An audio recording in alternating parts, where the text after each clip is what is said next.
Guys, welcome to the Nitty Gritty today. We're excited. We have Chelsea Christensen with us today, and Chelsea drove a long way to get here. I would do anything to be on this podcast. But we're excited. Chelsea is, you've done a lot of stuff, and we're excited to kind of jump into, I don't know what else you're working on now, but we're going to find out. It's fun. I have my hands in a lot of different pots. I've done a lot of random different things, but I think that's what keeps me like feeling alive, is kind of moving forward. And, when I feel like I need to make a pivot, I'm okay to do that and just kind of go with it. So it's kind of fun. And we have a handful of mutual friends. Yes. Some of which have been on the podcast before. Yes. So we have some great people that we know. All the scary, powerful women. All the scary, powerful women. We're here to take over the world. Yep, they are. They're taking over. But it's a good thing. So Chelsea, let's jump right in. Tell me a little bit about kind of growing up. Where did you grow up? I know you're up in Utah now. Did you grow up right there? Up in Utah, we're all in Utah, yeah. Right? So I grew up in northern Utah, yes. I actually grew up in a town of, it was about 700 people back then, Manaway. So it's in Logan, you're heading up the canyon, a little lake. I didn't know how lucky I was until I moved away. I always loved it, but, I moved to Utah State, and so not far. And then now my husband and I live in Pleasant View. Okay. With our 4 kids. Got it. How long have you been married? 15 years. 15. And 4 kids, right? 4 kids. 3 girls and a boy? 3 girls and a boy, yes. And her twins are actually here at the restaurant today, busting out their homework. They're doing homework out there. I know. I'm afraid they're going to see. Do you have any cute boy employees? I hope that they're still young enough that they're not going to be like, oh, look at those cute boys working.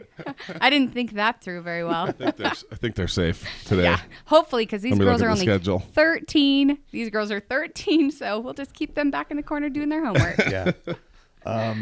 But no, this will be fun. Tell me a little bit about growing up, because you obviously have done quite a few things. You have this entrepreneur bug, multiple businesses, Totally. Mom, wife, kind of you own all of these titles. You wear a lot of hats. Yeah. And I always love to know, like, did you grow up with that as either a mom or a dad as an example of it, or like where did that come from, the desire or the passion to do so much? Yeah, so actually my dad was a landscaper, so he owned his own company my whole life, and I was able to watch him kind of work really, really hard, but also have the freedom to kind of come to my softball games or come to the school or pick me up from school, or, he just had a lot of freedom, and I noticed that, but it didn't come without a lot of really hard work. And then also, funny enough, my mom is basically exactly like me. Well, she owned a clothing store, a nail salon, and then she started a dance studio that's still in our family today. And then she went back to school, and she became a school teacher and just barely retired this last year. Oh, really? Yeah. So basically, yes, I grew up with that whole entrepreneurial mindset. Now, all of your siblings, are they all similar, kind of all entrepreneurs? Have they all kind of caught that bug growing up? So my oldest sister, Mandy, she took over the dance studio. Okay. And so, yes, she has for sure. No, my other brother's an engineer. I have other brother just graduated from medical school. And then I have a sister who is like a really awesome mom. And then another sister who's kind of a little bit, she's always like crocheting and selling stuff, and she has like a coupon page, and she's so a little bit of that entrepreneurial, but just maybe on a smaller scale. Okay. And when did it start for you?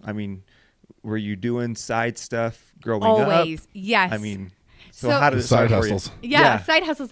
And you want to know what is so funny is I never had the mentality of like, oh, I don't have money. I was like, oh, like if you want money, you just go make money. I was always finding ways to like turn around and make money off of things. I actually remember riding my bike, and this wasn't real money, but I remember riding my bike and just picking the leaves off the trees and pretending like they were my money, putting them in like my bike, and just like, or I think I stole a Jelly Belly jar from my brother. So I wouldn't like say that's a good way to make money, but like it worked for me. I was able to take all my friends to Kent's down the street and buy them whatever treat they wanted. I actually don't know if I've ever even told them that, but I did. I totally stole that. So I think that might be the only thing I've ever stolen, just so you know. But my whole life, I've always just like, I just have, if I want to make money, I just have, done something to make money. Where did the desire to want to make money come from? I have actually been asked that quite a bit. And I think I like to have options. And I think that's the hugest thing for me, is that I never wanted to feel like I had to ask someone for something, or like even my husband. I don't know. It's hard because it's not that I don't value, what he's doing or the money he's making, or I don't think that it's not enough or anything like that. But truly, I just didn't ever want to have to ask anyone for anything. I just have like an independence about myself that I'm like, I just like to do it for myself and figure it out. I like to be able to give to people without worrying if I need to ask Ryan if I can give him money, or or if I, or if I want to buy something. I don't want to be like, hey, like I found this cute shirt and you think it would be all right if I spent $25, like I just like I like to be independent. And I think that's a huge part of why I want to make money. So what's so funny is, if you go back to almost every woman we've had on here, their whole beginning point was, I want to go to Target and buy whatever I want to buy, Jenna.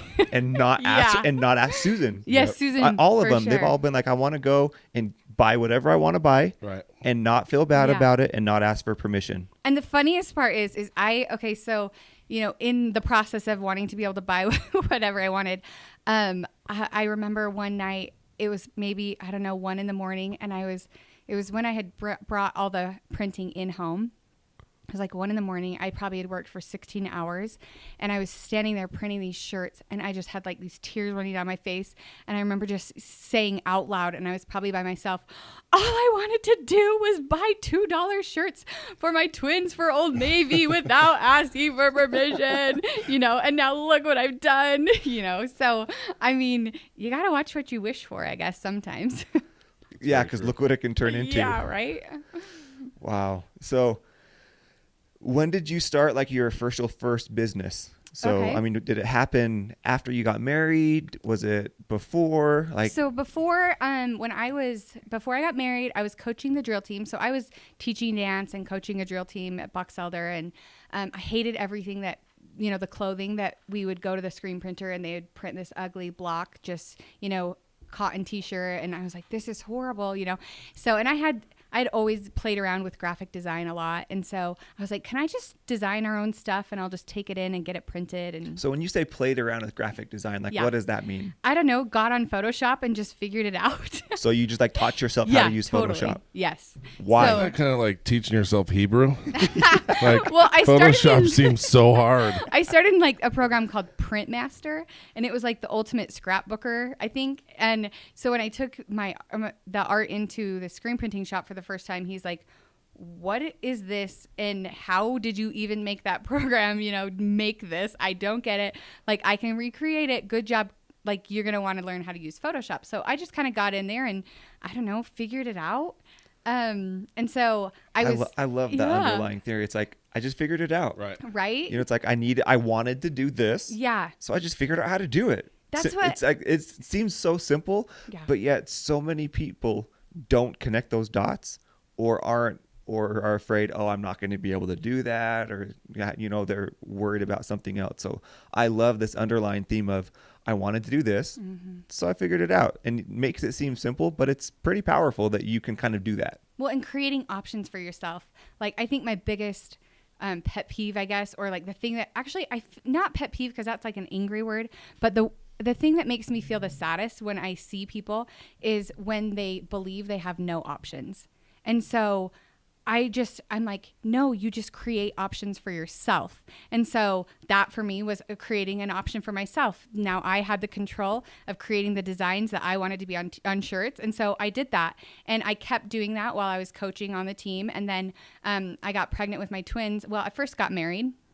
And I was still coaching and still making the clothes. My mom had me do a couple things for her school at Northridge. And my sister who owned the studio was like, you're really good at this. Like, can you make some clothes for us? And so there were, I had kind of slowly started to just, make stuff for people. And obviously I was tacking on some money to it. So I was making a little bit of a side income. Were you doing just the design, or were you actually sourcing like the shirts and all that stuff too? So I worked at a sports club who Okay. had access to everything wholesale. Okay. And so they would allow me to order through their account and just charge me like a 10% cut or something for Got what it. I was ordering.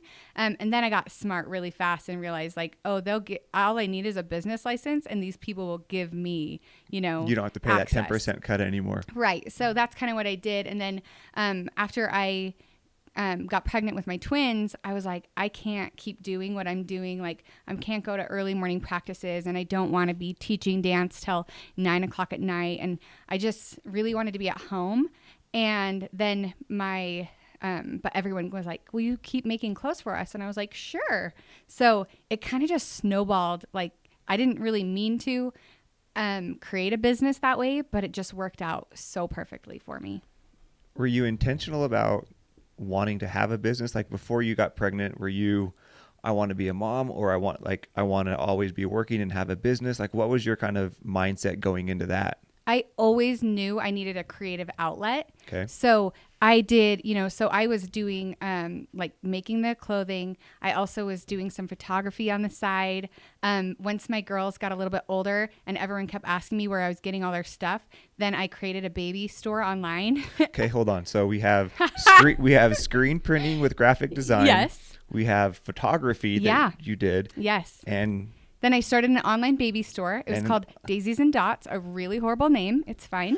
But I sold baby legs. They were like these little leg warmers that go on your arms or your legs. They were before they were hot, and I sold so many baby legs. And then bumbos. I actually sold bumbos on my website before they were in any like major store. So now you can get them at Target and Walmart and everywhere. Those are the little seats, right? Yeah, the little Yeah. seats. Yeah, Because those things were awesome. my Yeah. problem is I had 2 babies, and I was so scared they were going to get flat heads because, you can't walk around carrying 2 babies all the time. So I just like did the research to find an option for my babies because they were a little bit behind. They were 36 weeks. So they weren't sitting up maybe when they, technically should have been or whatever. So I found those and I was like, these are genius. They gave me a wholesale account. So I had a garage full of bumbos that I was selling to people, but what does your husband say during all of this? Like as he sees you kind Yeah. of doing all this, is he just happy that you're busy, or is You he know like, what? what Yeah. in the world are you doing? I bet inside he's always thinking like, what in the actual are you doing? Like, who are you? What? Like this, but I have been so lucky because he knew, well, we dated for 4 years. So he kind of knew what he was getting himself into. Maybe not to the level that he is, that he's So dated experiencing now. Dated 4 years. So you, through high Yeah. school? Mm-hmm. Okay. So Yep. high school sweethearts? Yes. Okay. And, but he has never, ever questioned me. Like he's never said, are you sure this is a good idea? Why would you want to do this? Like he's always given me the freedom to make those choices for myself. I remember one time I did want to upgrade to a nicer camera. I had a camera that worked and it was great and wonderful. But I really wanted to upgrade to a new camera. And so I knew he is more of he likes to hoard money, and I don't really find a lot of joy in that. And so I sat back and I thought, okay, so he's going to tell me, he's like, no, you have a camera. It's awesome. Like it works. Why in the world would you spend $3,000 and buy a new camera, And so I thought to myself, okay, this man is an engineer. And what does that mean? That means he always needs a plan. Okay, so how could I present a plan? So then I went, this is the only time I've ever performed a story problem. But I did. I was like, okay, so this is how much money this camera costs, and this is how much I charge per client, and this is how many, sessions it might take me just to pay, I have this much money. I have enough money, but he doesn't. Okay, this is off topic, but he would say, well, why don't you save up for the camera?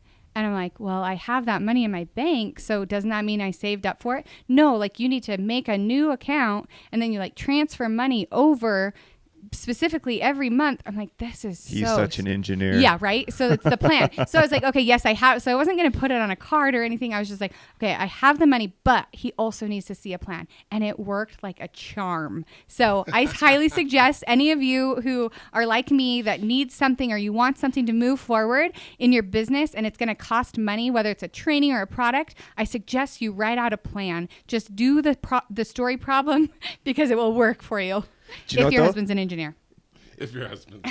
What's so funny is that's pretty valuable advice to anyone. Like, take the time to actually get an idea of what that looks like. Yeah. Because a lot of times I think we do jump before we kind of have an idea. Yeah. And there's a place for that too. For sure. But like, it was really good for me too to see like, okay, I'm committing myself because I have this money and I'm going to spend it. But what if I get this camera and I'm like, man, I'm sick of taking pictures. Well, no, that's not an option because to make that money back that you had already earned, you know, it was good for me to see exactly how much, you know, how many sessions I would need to do to recover that money.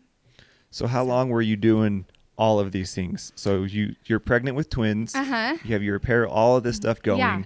I mean, at one point, were you trying to focus on one? Did you enjoy running all of them? I didn't like, I hated the website because I hated having inventory.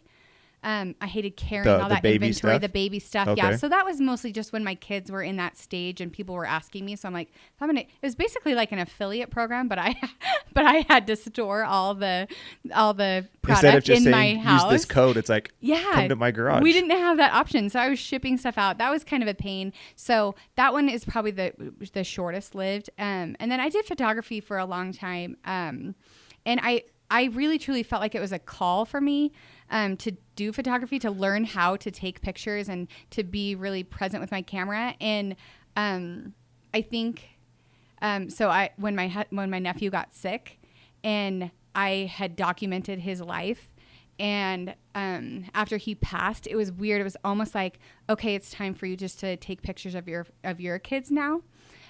But I have, you know, folders and folders of just, I had taken that responsibility almost without knowing what it was. So it was a really tender thing for me.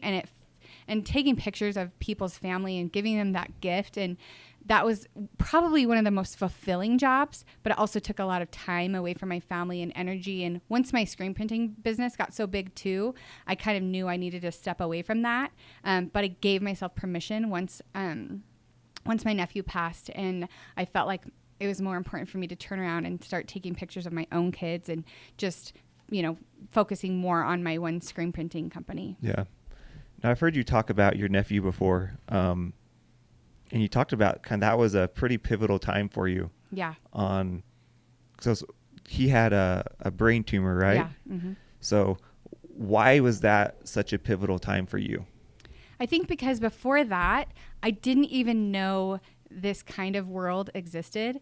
And I say this world because once you are in that situation, you actually are opened up to a whole new community of people. Situation meaning like a life, you know, like a threatening illness or a sickness, or when you really need help. Like, we hadn't really had anything huge, dramatic happen in our family before. We hadn't ever really needed, you know, I would say even to be like on a prayer roll, you know, like it just seemed like we had a really simple, you know, easy life and a full life and a great life. And I was really grateful always.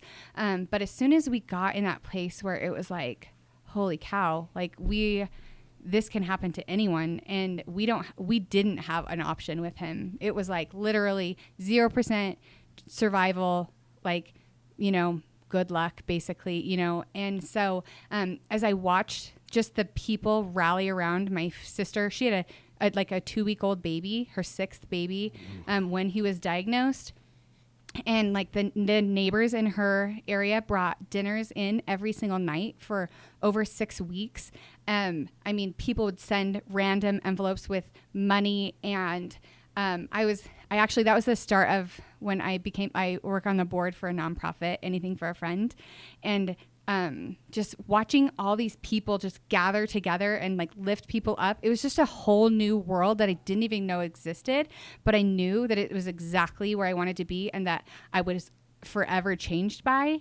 And so it just, I don't know, I just saw I had a whole new fresh set of eyes. And if I'm being honest, like before that, in like parenting and all this stuff, like I got a lot of anxiety, and every single day I was so scared, like that someone was like my kid was going to die, like watching him play before he was diagnosed? Yeah. Like after my twins were born, I remember just bawling my face off, like, but no one told me I was going to love him this much. And what am I supposed to do with all this love? I'm so scared. You know, it felt like fear to me. And so I struggled with that for a few years, just like that. I was scared to be in the car. I was scared to watch him play on the playground. Like I was just so scared that something was going to happen to him. And it actually made me physically sick for years, you know, like, so, and I had taken a lot of time to really work through that, like spiritually and just emotionally and mentally and all those things. And the second he was diagnosed, I was like, oh no, like, cause I had gotten to a good place. And the second he was diagnosed, I was like, oh my gosh, this is so horrible. Like I'm going to spiral. Like this is terrifying. And instead it did the complete opposite for me. It gave me power in knowing that there's a lot of things that are just outside of our control. And so just to focus on the things that we have control over and to really just live an intentional life. My website I created after that was where I Instagram now, but it was called Best Day Everything. And I just sold a whole bunch of products out of my print shop that said Best Day Ever. And that carries with me a lot. I still randomly throw up shirts that say Best Day Ever. And I think a lot of people think it's because I'm really happy and I'm really excited about life and it's fun and Best Day Ever. And while that is true, I just knew that I wanted to focus on making every single day the best that it could possibly be, or on the really crappy days, looking for something positive in the day to be able to move forward. How did you, the anxiety thing kind of sticks out to me. Yeah. What worked for you to get through that? Because I think a lot of, especially moms, struggle with that. You know, I remember talking to Robin about that. Just kind of how I was like, are you kind of creating a bunch of paranoid women with like the safety tips and stuff? Or like, is that a concern? But then you hear her talk about it and you realize that like she has such a good balance of, she's been through this horrible thing. You know, she has kids, but she, her her being prepared keeps her Well, and that's calm, what right? I was going to say is anxiety comes when you feel like you have no options or you feel like you have no control. Well, with Robin, it's like she knows that she has a plan and that there are options for people, even if you find yourself in a really bad situation. And so first, I had no idea that I was actually, I think, dealing with anxiety. And I'm really good at always being okay. You know what I mean? I'm good. Right. I show up to the doctor and I feel like I need to make the doctor feel good. Like, oh, how's your day? I'm so sorry you've been so busy. I know you've probably seen a million patients. And, oh, are you okay? Can I bring you a drink? Like that's normally how I am. And so I literally had no idea. I didn't know what I was really dealing with. And I remember saying to my husband, like, I am like not okay. And even he, bless his heart, like he didn't know what I was feeling and I had always been okay. He was like, oh, you're okay. You're good. How hard was that for you to tell him that I'm not okay? It was really hard, but, and his reaction was, you're okay. And I was like, okay, I'm okay. Like, I hate you. No, I literally was like, okay, I'm okay. I'm not. I was like, okay, I'm okay. That's literally what I was like. And like, I had also gotten my gallbladder out like when my twins were 6 weeks old. And so that causes like stomach issues sometimes too. But like literally my anxiety was making me physically sick to my stomach constantly. And then I was getting anxiety about being sick. And then I was like, so many things. And so I never received like any help per se. But I do remember my mom like saying to me, maybe try turning this into like a spiritual matter. And for me, I feel like just getting to that place where I just released control and just like tried to live in the present. It was, I would say, it probably lasted a good 2 years. And mind you, I had 2.5-year-olds and a brand new baby in this time too, and so gosh. It was kind of, that gives me anxiety. Yeah. Right. Yeah. So it was kind of a lot. But I think just getting, like, I just had to constantly try to get that mind control of just like letting go, like just that headspace of just letting things be what they were was probably the only way I moved through it. And exercise is huge for me. Just like moving my body really provides me so much release. It's so important to, I always talk about you can choose to act or react to the world, right? And so like what you're doing is like at that stage you chose to stand up and act, as opposed to just kind of react to all the different things that were happening. And it's really interesting that, well, two things have stood out. As you've talked about your nephew's brain tumor, you always are saying we. You know, it's not like my sister or my brother, they were going through that. Like you've always said we were going through it, which kind of shows how close the family was and how for you, how personal that was for you. But that out of that, we started making these shirts Best Day Ever. From one of probably the darkest days that you, to your point, that you've ever experienced to Best Day Ever. You know, do you feel like, I mean, was there any, like, I'm just going to put it out there and I hope that's true? Or had you gotten to a point where you had found like strength in that time where it was like, okay, this is actually, I'm going to make this the best day ever kind of thing? I think naturally that is my brain works like, it kind of flips everything. That's a gift that I think that I was given is when something bad has happened, I'm like, okay, this is really horrible. Now, what am I going to learn from this? Or how is it okay? How can we move forward? How can we fix this? You know, like that's just a natural response for my brain. And so I think it's always kind of been like that. But we kind of adapted this saying too when we were going through that with my nephew. It was, don't waste today worrying about tomorrow. And that, I think, teaches us to live today and live and make the best of exactly where we are right in this moment. Be completely present in what's going on, right? So as you started making these shirts and kind of the screen printing took off, you probably slowly stopped doing all of your other stuff. Did that become a full-time job for you? The screen printing? Yeah. Absolutely. So for like 10 years, I outsourced the printing and I'm sorry, I had a cough. We forgive you. Yeah, thank you. So I outsourced the printing for like 10 years, and I got to a place where it was just too big for me to let someone else have the say of when things were getting printed or, you know, what colors exactly were being printed and all of that stuff. And so, so once again, I was like, all right, Ryan, let's go to California. We're going to like go buy some equipment, and then we're going to go to Denver, and we're going to go to this screen printing class. And then we literally rented a space and all this equipment showed up. And I was like, so do you remember anything from the class?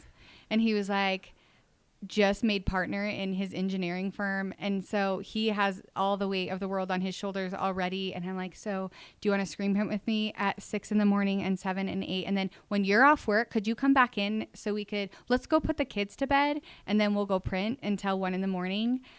Because the thing is that I had already made I had a whole customer base, right? So I already had all my clients. I had, hundreds of thousands of dollars a year being printed already but I was outsourcing the printing. Well, now I wasn't just in charge of, you know, taking care of those customers and ordering the product and designing and invoicing. Did you know you have to invoice people to make money? I learned that. There's like accounting and accounts receivable. Right. Yeah. Okay. So then now all of a sudden I wanted more control, and unfortunately I gave myself all the control. So I literally lived a year of hell, like 16 hours every single day at the print shop. Like I would wake up in the morning and work out because I knew that was really important to me. Then I would, you know, go home and say hi to my kids, and my nanny would come, and I would go and I would physically screen print throughout the whole day. And I would come and maybe do dinner and put my kids to bed. And then I would go back and I would screen print till like 1 a.m. And I just remember like asking myself, like, what on earth have I done? I went to a dentist appointment, maybe like 6 months into it. And he's a friend of ours. And I sat in the chair and he's like, how's it going? And I was like, good, because everything's good. And he's like, so, you know, how's the shop? I'm like, good, everything's good. He's like, so are you glad you did it? And I didn't say a word, but I laid my head back and I closed my eyes and I just shook my head like, no, like, I am not glad I did this. And tears were just running down my face. I didn't say a word. I just shook my head no. And he didn't say anything to me about it the rest of the time. But in that time, I remember I got like this random email from the Allison show. And it was about like a workshop, right? And back then when I saw Allison in the workshop and all of those things, I thought it was just like for bloggers or, people who lived in Utah County or, just like literally that's what I felt like, you don't belong there. Why would you, but I was like, that was the greatest. I was like, I felt like desperate at that point, because I was like, what on earth am I doing? And so I just signed up and I screen printed till 1:30 in the morning. I went and slept for a couple hours. I drove down to Provo. The next morning I had to be there like 8 or 9 or something. And, so maybe I slept for 3 hours and I just sat in that workshop and I was like, she really is so good about getting you to ask like the real questions. Like, what do you need in life? What are you doing in life? Like, what fills your soul? Like, where is your zone of genius? What are you doing? And I just sat there and nothing I was doing was connected to my soul and who I was.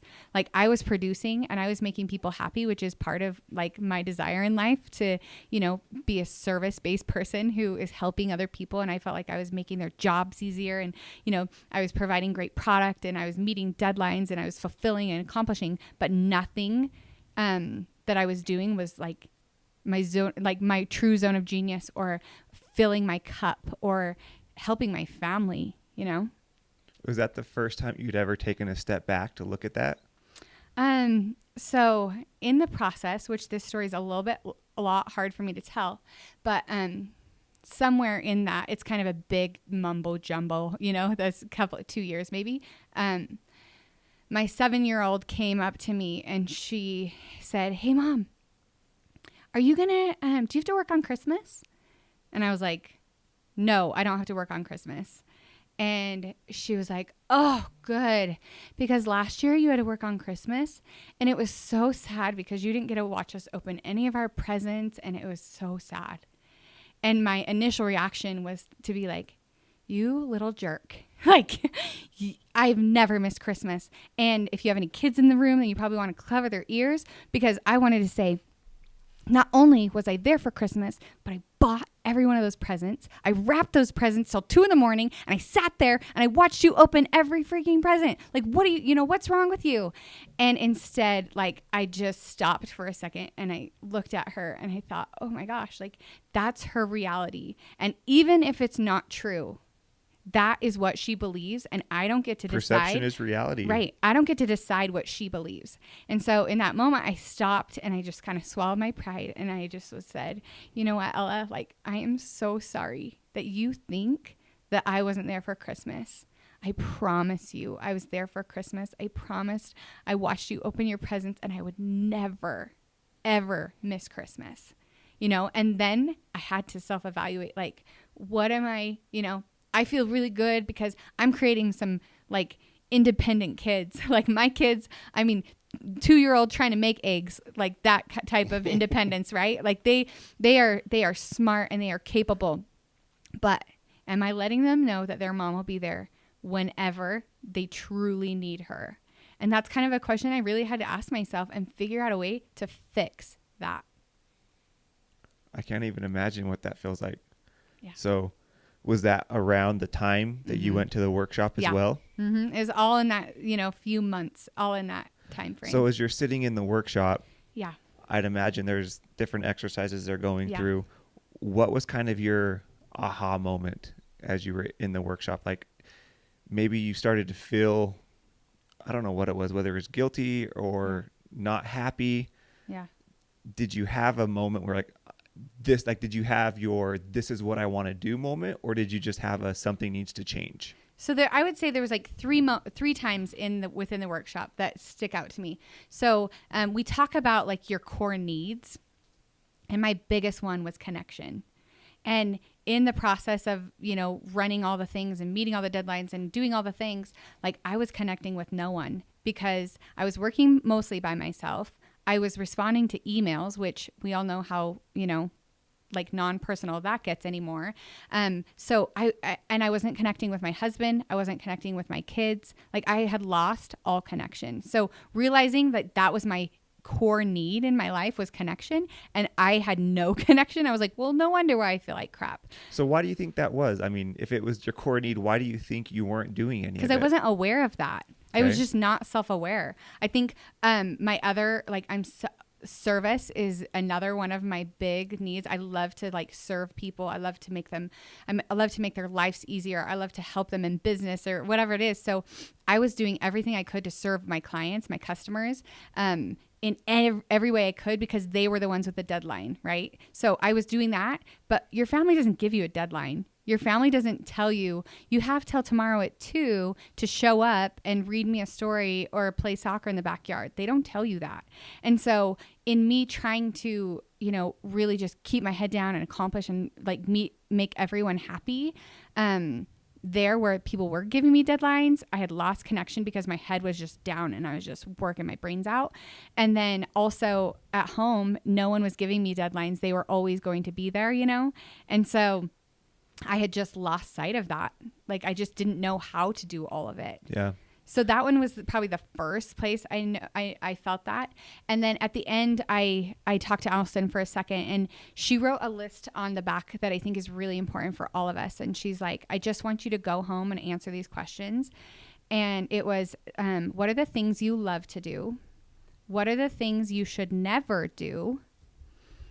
What are the things only you can do? And then she wrote again, what are really the things only you can do?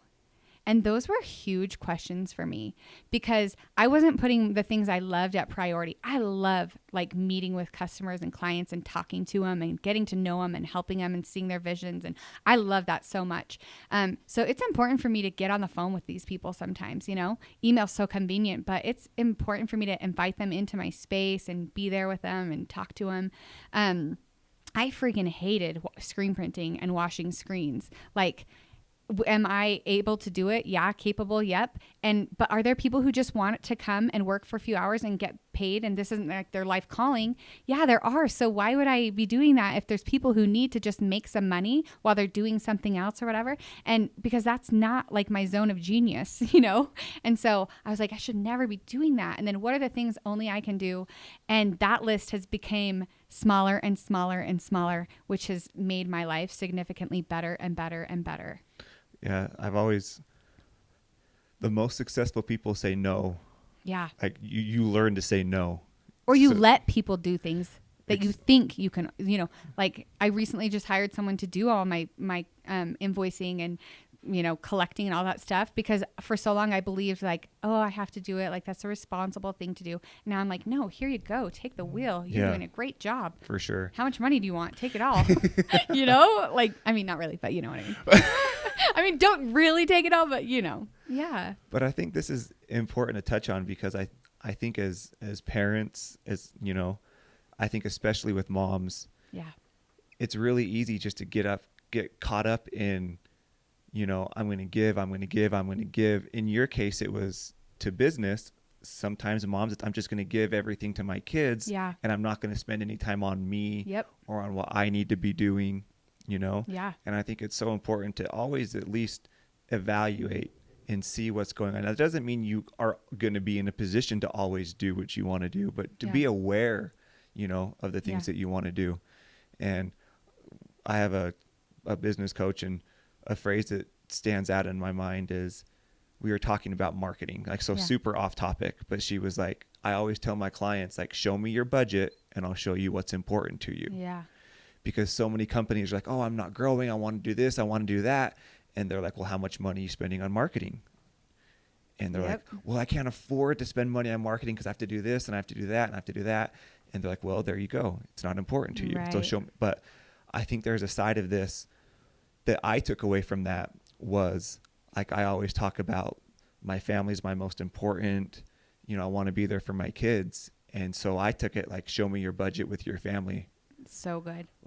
Are you spending time where you say is important to you. Yeah. And I remember I did that. I came home from a retreat and my son had a school play or something at the school. Like it was so trivial, not important, right? Yeah. They have tons of them. Right. And I had a meeting. I was like, sorry, dude, I'm not going to be able to make it. Like, it's work. Like, this is what dad does. I go to work. Sorry, I'm not going to make it to all your stuff. But like that, it stuck out of my mind. Like, show me your budget and I'll show you what's important. That is so And so I was like, you know what? I canceled my meeting. I showed up to his thing. Didn't think anything of it. Went back to work. And after school, he was like telling everyone, Dad canceled his meeting to come and watch me. And it's like something that he's never forgotten. Right. And it's so simple, but I think it's so important that you do try and do those types of things, you know, like make your priorities. Cause I think so many of us know what we don't want, but we don't know what we do want. Yep. And so because we don't take the time to really evaluate, and we don't give ourselves permission to say what I want. Right. We feel selfish. We feel like, who am I to say what I want? Right. Who am I to say that I want to have a life? I want to have a business to where I'm making money. I have time to spend with my kids. I can do the things that I want. They're like, well, that's not real. Well, that's what I want. Yeah. You know, to be able to put it out there and then work towards those goals instead. One of my friends, Mike Lemieux, showed me this analogy, like showed me this visual of like a water bottle. And he's like, oftentimes, you know, we think we fill our water bottle up and then we can just dump it into other people and go around and dump it in. And he's like, but what about if we have our water bottle full and we make sure that we're continuing to fill the water bottle so that it's all the way full, that we can share that overflow with all the people around us. And so instead of like draining out your water bottle, just making sure that water bottle is full. And so then it's like you're constantly able to also give because there's so much coming out of you. And I loved that visual so much because I don't like to feel like I necessarily have to like, you know, really pull back or whatever, but I loved just making sure that all the things that I really want to do, like showing up today was one of those things for me. Like, my first response would have been like, oh, like I should be at the shop and making sure that things are happening. But like for me, I feel like I have like a message that I want to share with people. Like I want to help people. I want to touch people and like lead people who are in situations like I've been, or, you know, maybe have something that they can only hear from me, or, you know, and so I was like, no, it's really important for me to just show up. If I have an opportunity to do something that really matters to me, like share a message, then I need to show up. And that's, you know, that's what actually got me here. That's awesome. So what are you doing now? Well, I mean, we've talked about all this stuff, like fast forward, like, are we still running the print shop? Yeah. Like what are we doing today? Okay, I have to tell you really fast the third thing because I don't want people to count at Allison's show at this brand school, and we only did 2. So really fast, the last thing is we did a gratitude practice at the end, and she makes you lift your hands up in the air, and you have to say, I love my life. And I was on the back row and I was sitting actually close by her husband, and I was like, this is the worst. Like I put my hands in the air and she's like shouting at us to, you know, scream out loud, yell, like, I love my life. And in that moment, I just like burst and ran into the bathroom and cried my face off. And I was like, no, not me. I don't love my life. Nope. You know? And I went home and I shared with a friend, like, that how hard it was for me that I couldn't say that out loud. Like, I love my life, you know? And she said the most profound thing to me. And she said, the problem is not that you don't love your life. The problem is that you love your life and you're not living it. And that was exactly it. Like, I was not living exactly who I'm meant to be or what I'm supposed to be doing. I wasn't using my gifts to, you know, necessarily to. So I had all this trapped inside of me. Like, I wasn't loving on my babies like I wanted to. I wasn't connecting with my husband. I wasn't like, you know, like just all the things were trapped inside of me. And have you ever felt like that? Like you have something to offer and something to give, but it's just trapped inside of you. I think that was my problem, you know? So here I am now. And that changed everything for me so much that now I like travel with Allison and coach at brand school with her. You know, I'm one of her coaches. Like, it literally changed my life just because I was in this foreign place and I was really I just self-evaluated, and she has really great tools to help you move through that stuff. So, I have to ask one thing. Oh yeah. I don't know Allison, okay, right? Great. So yeah. I just kind of know her from social media. I've seen stuff. she seems just kind of like hearing you talk about these like really serious, intense conversations, and what I've seen from her, like just like her like dancing around and being crazy, like they don't seem to line like those. No, I can totally say they don't seem to line up. And so is it like what was it about, or what is it that you do? Like, is that just kind of part of like being free or being open? Like, what is that? So she's a business branding genius, obviously, because I mean, her personality is what has gotten people to her page and has created her following. Actually, the podcast is the one reason. Her podcast with Eric is the only reason why I signed up for the brand school. Like, I didn't really follow her on her Instagram. Like, it's fun and funny and all of those things, but when you listen to her podcast, there is a level of like genius and realness there that I really connected with. And so is it kind of feels like it's almost like two different sides of her, that everyone has multiple sides, right? The kind of the crazy like that's her personality, and that's like who she is. Like, you know, she's fun and she's outrageous and she is, you know, a dancing and all those things. And so people like, that's like really fun entertainment, but she also has a really like just deep, real genius side of her. And I saw that in the podcast. That's where I connected with like her, not for real, but that's where I was like, oh, okay, she has something to say. And that's where I like got, you know, a ton of respect for her, and I wanted to like learn from her, but it was mostly just like on a whim that I got there. Okay. So, and now you're like part of her program now. So she has, she does like in-person events. And so she runs it, and then like we do breakouts with coaches. So I'm just one of her coaches there. Very cool. So so I do that. And then I still have my screen printing shop, but now I have like 7 employees. So I have people printing, I have people cutting vinyl, I hired a graphics girl, I have someone who just took over my books. Like, it is, it's incredible. And the thing that I have loved probably more than anything is I think about the people that I've hired. Like, my nephew works for me, and I've had 2 years of him like in my shop with me, which is, I mean, priceless for me. Like, having that time to have a relationship with him and share that time with him has been huge. I have a friend who, you know, her husband left her and her 4 kids, and she has struggled. It's been awful, you know, and I've been able to provide a place where she can come, and she has freedom in her schedule so that she can still be the mom that she wants to be, but she can show up and she can work with me. I have a mom who, you know, sent a daughter on a mission and needs some extra money, and all of her kids are in school, and so she comes and works also. And I have a brand new mom who brings her baby to work every single day.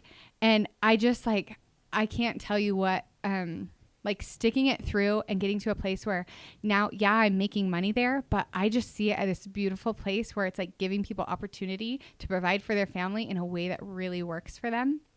And some days, you know, it's hard because if you're, you know, our schedules aren't like, I mean, they're mostly set, but, you know, some days you're like, oh crap, like you want to go to your kid's basketball game? Like, we got a lot of stuff to do, or, oh, you know, but like, then I just remind myself, like, this is a place where people can live their best lives because they don't have to sacrifice everything, but they can make, you know, they can still make some money.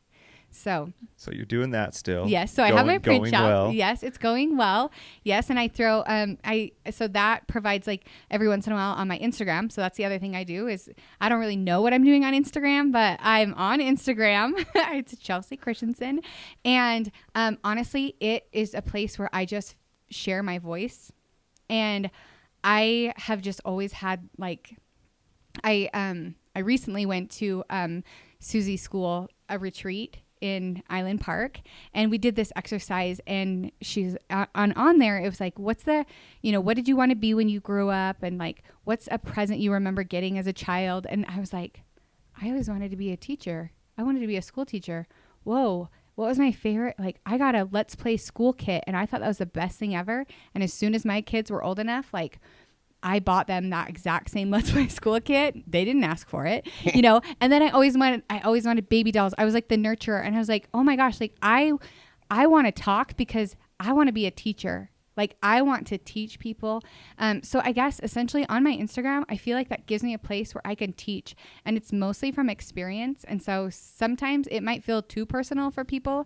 My grandma, she's like, what are you doing? Like, this is so embarrassing for you, you know, because she's in that generation where you just don't share. Like, you don't share what is hard for you. You don't share where you failed. You don't share even your, you know, accomplishments. Like, you don't share that stuff. It's very private, you know, you keep that to yourself.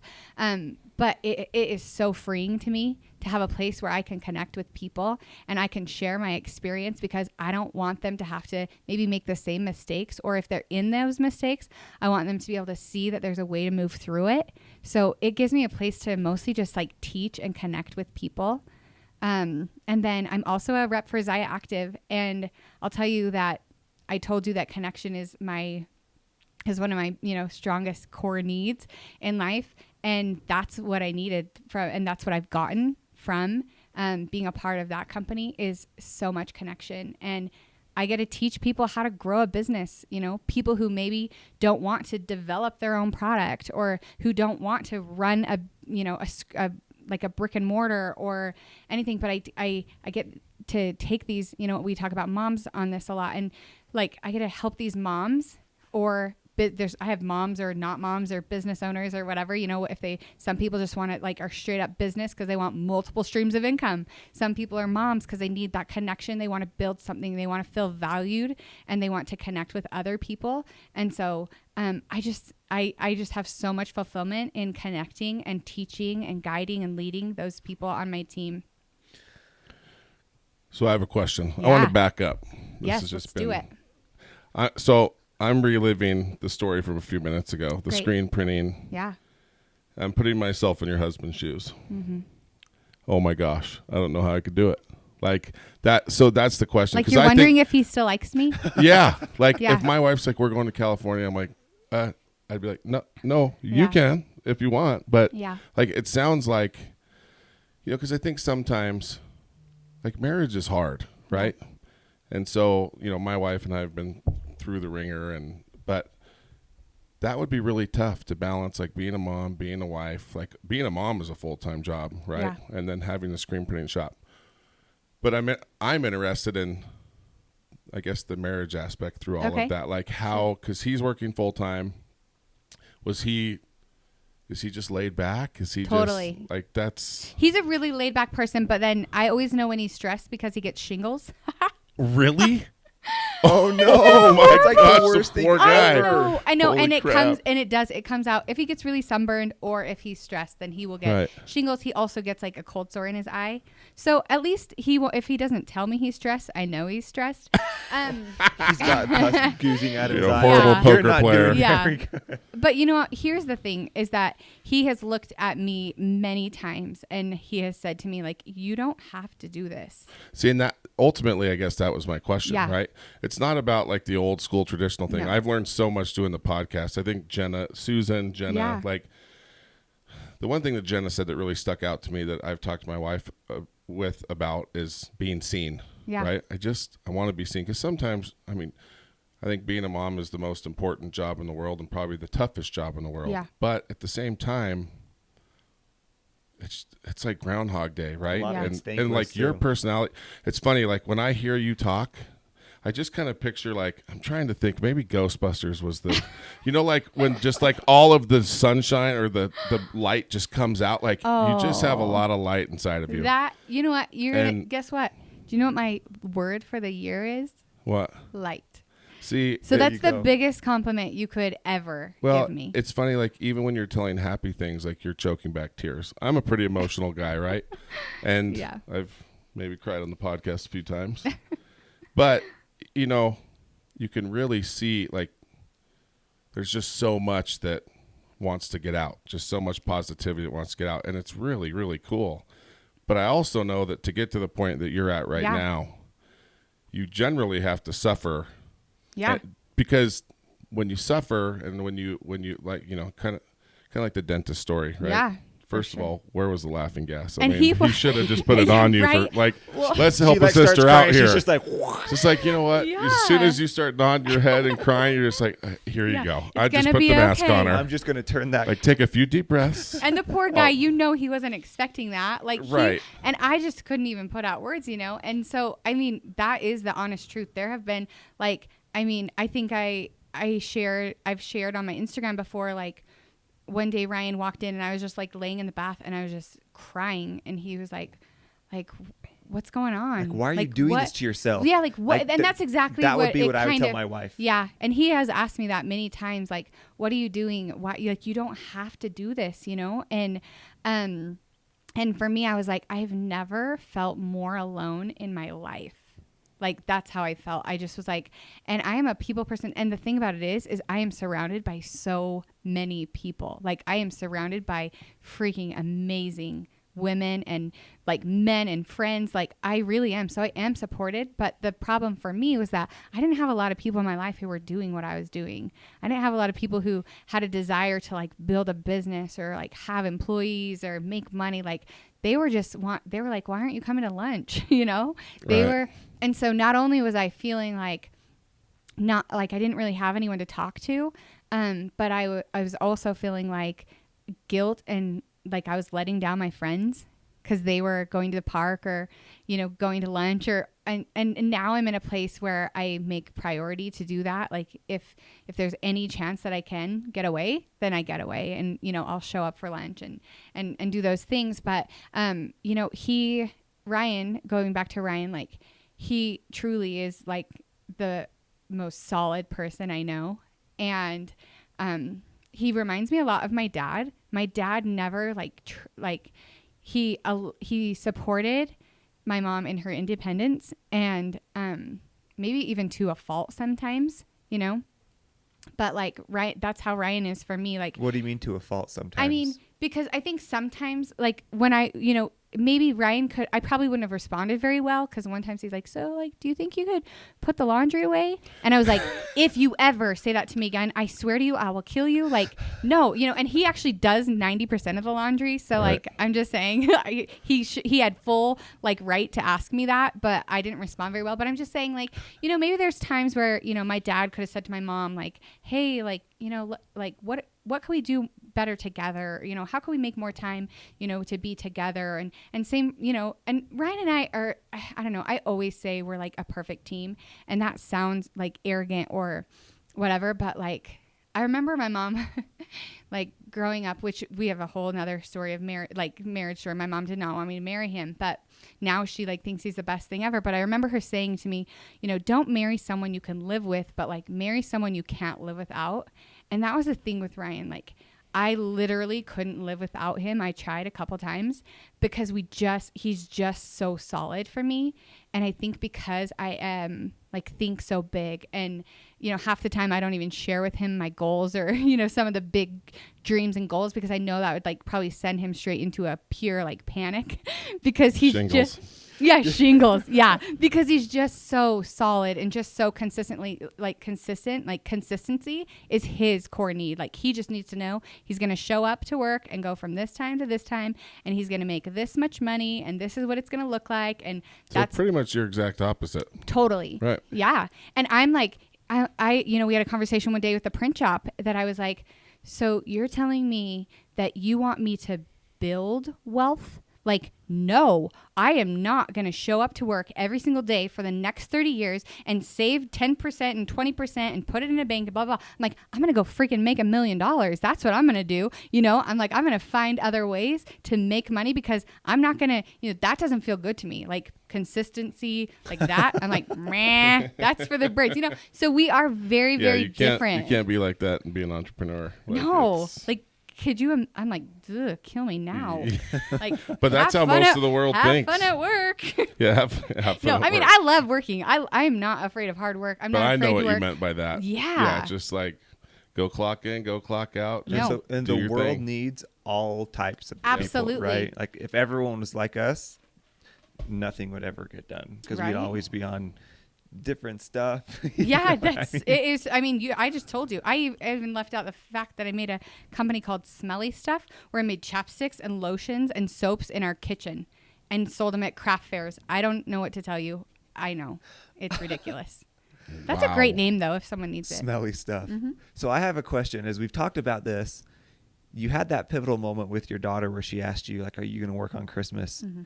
You haven't slowed down at all. If anything, it feels like you've sped up. Yeah. How have you made sure that you don't have that conversation again? So I like to call my businesses like a family farm. And so for me, I have, whenever we've gotten a place where there's some sort of conversations. Now, first of all, I will say my kids are older now, so they're in school all day long. I go to work after I take them to school, and I pick them up from school and come home, and I'm done working besides like some team calls or whatever. I don't work on weekends anymore. Like that was awesome. Something I was working on weekends. I was working at home. I don't do that anymore. If people text me on the weekend, I don't even respond to them. And I'll get mean texts sometimes back like, hey, I texted you on Saturday and I haven't heard back. Are you going to, I'm like, oh, sorry, I wasn't working. I'll be in the office at 9, and I've just really tried to set those boundaries so that when I'm home, I'm able to be more home. So I want to put a pause on that because you talk about it like it's really easy. That's a hard thing to do. Yeah. To be able to do all of these different things and set those boundaries. Yeah. How have you been able to do that? Because with all of your stuff, your businesses don't stop. Yeah. Right? To your point, you are getting text messages. So how are you able to do that? How are you able to set that boundary? So for the print shop, it literally was a choice of walking out of the business. And this year we stopped getting buses for my kids because they built a new school, blah, blah, blah, blah, blah.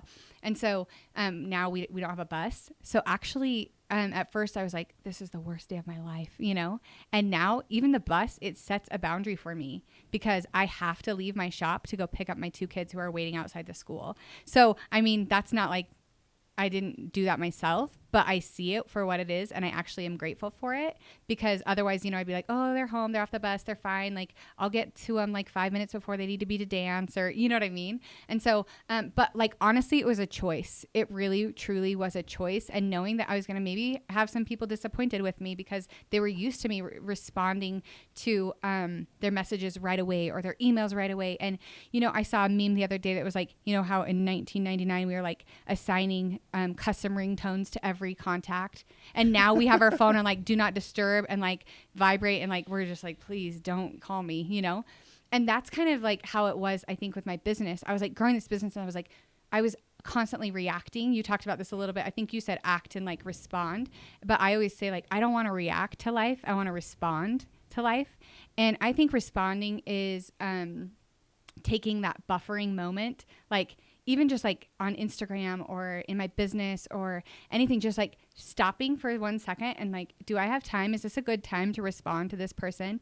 Yes or no? Or do I have to, post right now? I don't. Like I can take that and it's still going to be available for me to post in 4 hours, and just really responding to life has kind of like that mind frame has made it a lot easier for me to set boundaries. Well, and that was probably hard for you to get to based on, what I heard about the screen printing shop, right? Yeah. Because you just felt like you had to go. Yeah. And so, I'll bet that was kind of a hard transition, like based on your personality and how you just, like 1 o'clock in the morning, you're still out there. Like even horrible. Can you imagine? Oh, yeah, no. It was horrible. I can't. Yeah. And so it's, I'll bet that was a tough change for you to make the boundary thing. I mean, yeah, just because it's like, how do I shut it off? I was just worried. I think I was mostly worried about disappointing people. Right. But I don't expect that from people. Do you know what I mean? Like, I don't expect people to turn around a product like in 2 hours from China with custom rhinestones on it. Like, you need ADHD because we've been disappointing people our whole lives. I literally feel like I have it though, actually. Maybe you do. I know. I talk about it a lot, but it's. Yeah. So yeah, it's really easy for me to, I don't look at it as disappointing people anymore. I just forget to respond to people. Yeah. I'm horrible at the phone, but it's like. But it's okay. Yeah, and everyone survives, including you. Everyone survives. That's the thing. I think sometimes we treat our businesses and we treat our phones and we treat our Instagram and everything with such urgency. Like everything has to happen right now. Like, or you have to. I watch my dad still to this day. If his phone rings, he answers it. I'm like, Dad, it's from India. Do not answer your phone. That's my dad too. He doesn't even look. He just answers the phone. I'm like, what are you doing? That's exactly. And so that is like a huge something that I would, say to people is just take that buffering moment before you do or say or react or answer or respond, and just make sure that it's within your boundaries of what, if someone's calling me right when I'm picking my kids up from school, I'm probably not going to answer it, but I can call them back in 5 minutes and everything's going to be fine in the world. Right. you know? Right. We are so used to quick response now with the way we communicate, and it has become unhealthy. But I do feel like there is kind of a shift happening where people are realizing, like you said, the do not disturb thing, or the auto text, like I'm driving. Yep. I'm just going to turn that on all the time here pretty soon. And sometimes like, you drive a lot. You're always on the road. Always on the road. And sometimes I think we feel like we're doing people a disservice, like by not answering, but maybe we're teaching them something. Maybe we can all teach each other something that, if someone doesn't answer the phone, it's because they're busy. And maybe instead of being like, oh, I'm so annoyed, I know they have their phone with them. Yeah, but maybe they're in this moment right now where it's not a good time for them to talk. Maybe it's a really good movie. Yeah, maybe they're watching a movie. Maybe they just need 5 minutes by themselves. Like, it's fine. Amen. And let that be. And if it's an emergency, shoot a text. 911. Right, just shoot a text like, hey, right. Maybe you're busy, but I could really use your help or whatever. Totally. And so that's the one thing that drives me crazy is my brother will call. He'll call me 3 times in a row. Oh, I'll kill you. And I'm just like, are you dying? Dude, that will make it way harder to get through on him, right? Yeah. I'm like, the more you call. So call me once if I don't answer and you really need to talk to me. Just shoot me a text and let me know because I don't want to, I hate the phone. Yeah. Oh, I hate the phone so much. So, anyway. That's awesome. Well, this has been a lot of fun. Oh, thank you so much. I always like to ask, like, going out, is there one piece of advice, like someone listening, like what would you want someone to walk away with? Like I think there's a lot of really good stuff that we've talked about, but if you wanted someone to kind of walk away with one thing, what would you think that thing is? I always say, I believe in living my best life and think you should too. And it's a belief for me that I believe I should live my best life because I know that, I'm not promised tomorrow. It's not like fear. That's not fear for me. That is just being aware. And so I'm more connected with where I'm at and what I'm doing and being more intentional. Not letting, all the little things just ruin your days. Let things go. And look for those things that, light you up. Be involved in causes that make you feel alive. Find out what what you need in life to be happy, and make sure you're first giving that to yourself. And then if you have a partner, then be clear about that need, share that need so that, at the end of the day, you can go to bed and know that you're truly living your very best life. Cool. Well, thank you very much. Thank you so much for having me. It's been really fun. You guys are awesome.